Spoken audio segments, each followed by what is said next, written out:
Assalamualaikum warahmatullahi wabarakatuh. Halo teman-teman semua.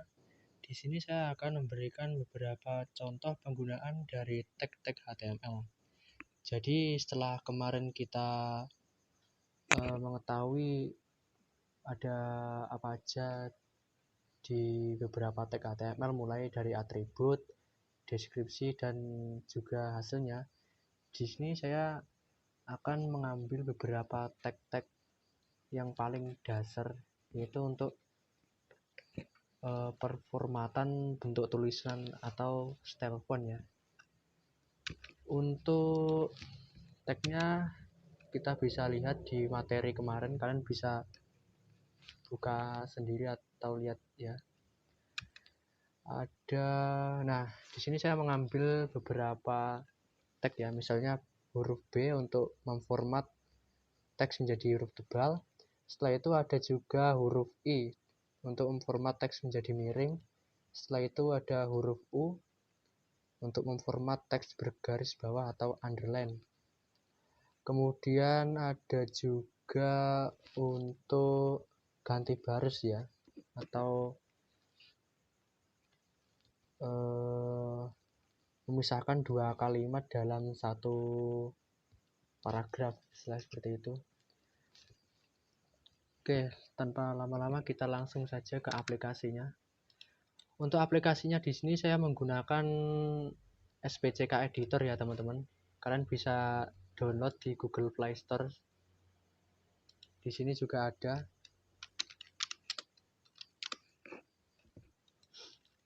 Aplikasinya seperti ini. Saya biasa menggunakan aplikasi ini untuk buat project atau enggak ya, cuma sekedar belajar lah. Kalian bisa download di sini. Di sini saya sudah mendownloadnya, langsung saja kita buka ke aplikasinya.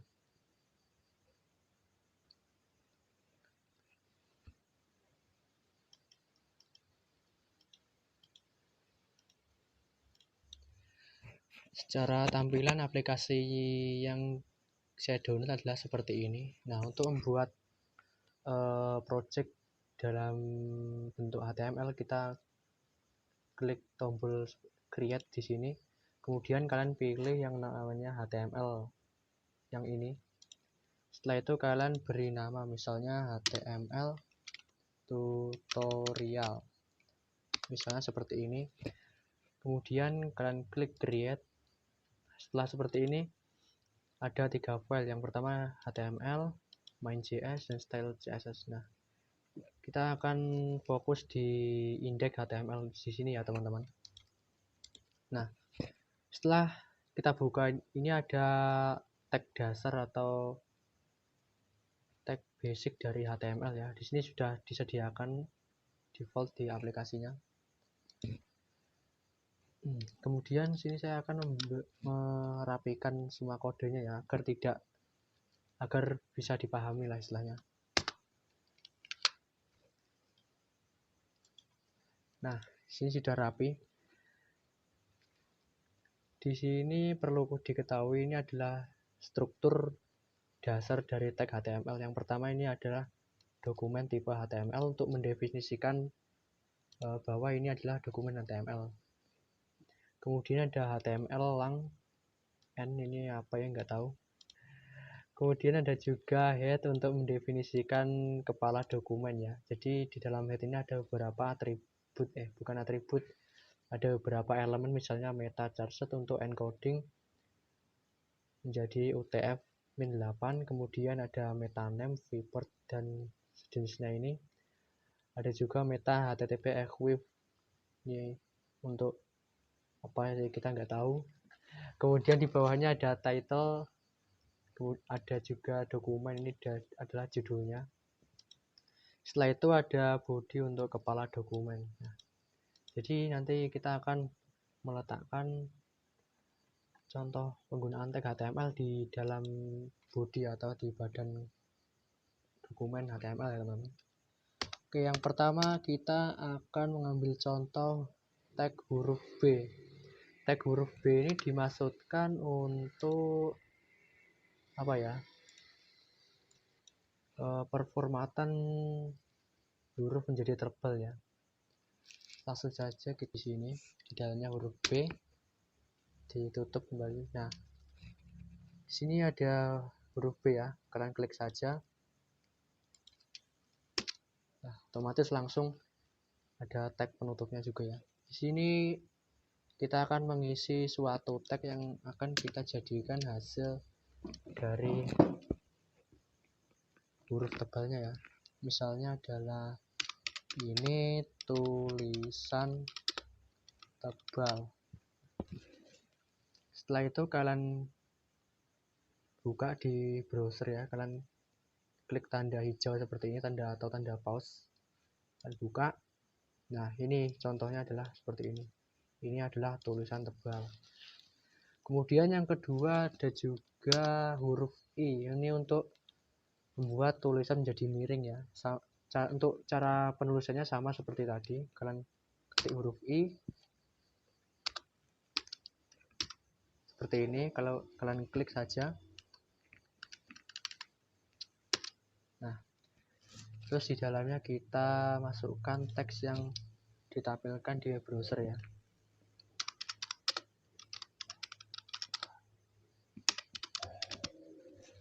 Misalnya seperti ini, terus kalian buka. Nah, ini adalah tulisan miring dan ini adalah tulisan tebal.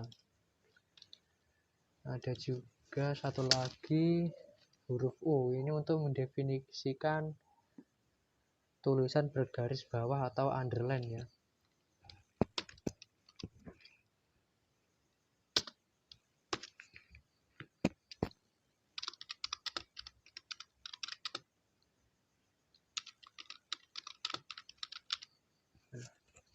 Kita buka sekali lagi.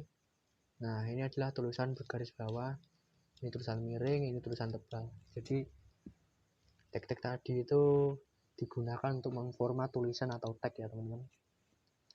Kemudian ada satu lagi, ini untuk mengganti baris ya, atau misalkan satu kalimat di dalam satu paragraf.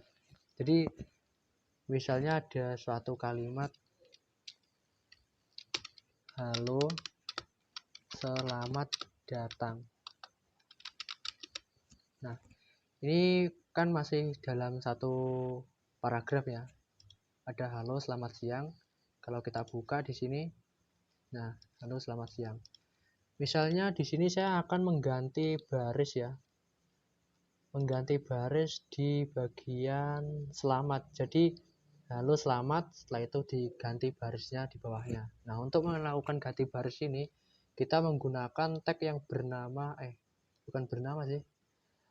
Ya, bernama huruf B dan R.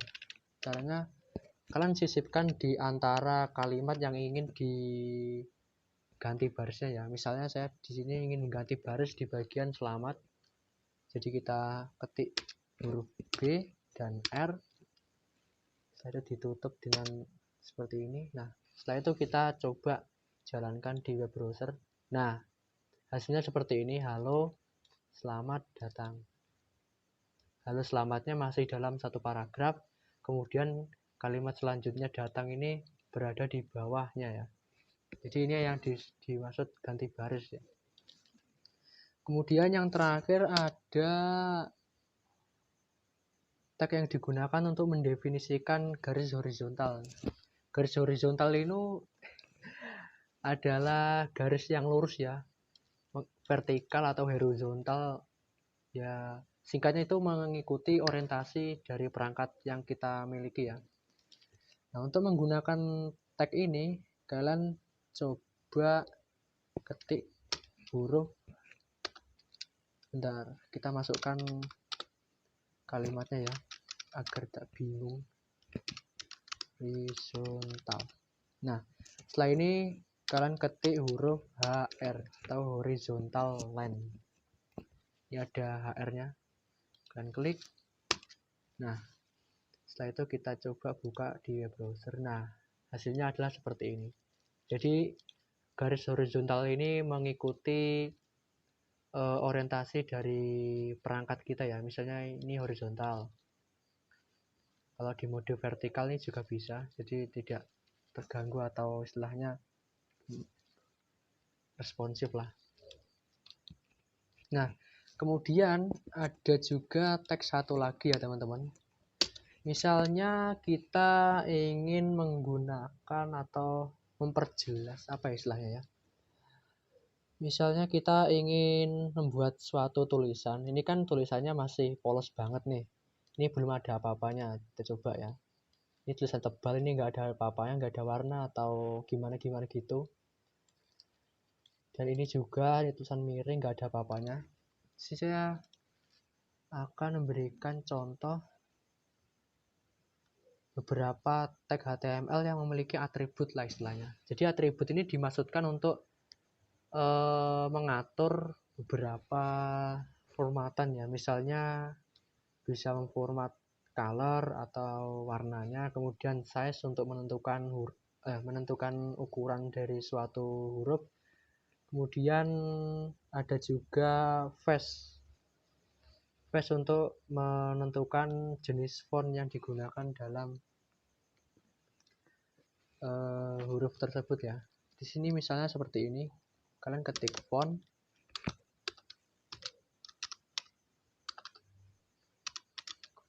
kalian tutup seperti ini. Nah, di dalam font, salah sebentar, maaf. Yang benar seperti ini. Nah, setelah kalian menulis tag font di sini, di dalam font ini kalian beri satu baris atau satu spasi ya. Kemudian kita ingin membuat teks yang kita preview atau dijalankan di browser itu berwarna ya. Untuk mendefinisikan warna, kita menggunakan kata kunci color. Nah, ini sudah color sama dengan, setelah itu dikasih tanda petik 2.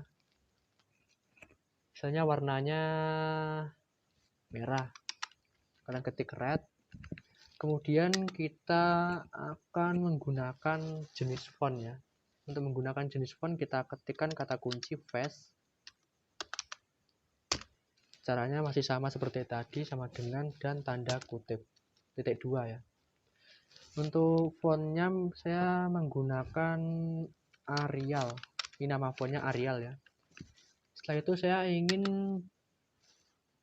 ukurannya itu sebesar 12 pixel ya, atau istilah 12. Kita ketikkan size, kemudian sama dengan petik 2, misalnya 14. Kemudian setelah seperti ini, kita masukkan teks yang akan kita tampilkan di web browser nanti. Misalnya adalah ini adalah font Arial berwarna merah berukuran